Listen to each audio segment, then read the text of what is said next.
Spanja Kosovën si shtet se nje, por kombëtarës së saj në futboll i dha jehon. Kështu të paktën bëri gazeta më e madhe sportive atje Marka këtë të martë që ja dedikoi komplet një artikull shtetit dhe futbollistëve kosovar për të cilët tha se kanë potencial të bëjnë histori.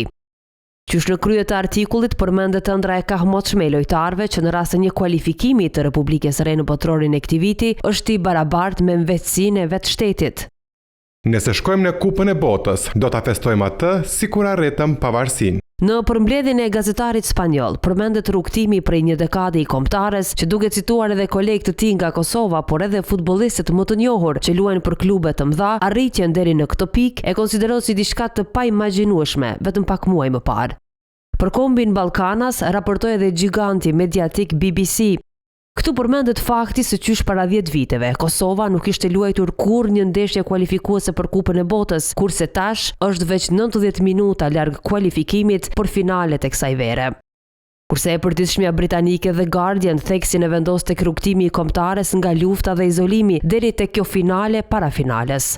Por lojtarët dhe tifozët, ndeshja e së martës me kombëtaren turke është shumë më shumë se veç sport. Derisa citohet portieri i parë kosovar që mbrojti ngjyrat e kombëtares, Samir Ujkani. Në intervistën e tij të publikuar për këtë gazetë, ai kujton marsin e vitit 2014 kur Kosova luajti ndeshjen e parë zyrtare me Haitin.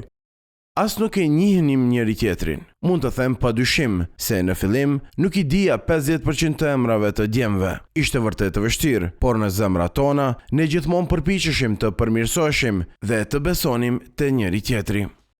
E Reutersi ballafaqimin me Turqinë e konsideron si një moment epokal ku Kosova shihet si një prallë futbolli nëse kualifikohet. Sigur për Kosovën, ky ballafaqim po aq jetik është edhe për Turqinë, sipas medias turke Daily Sabah.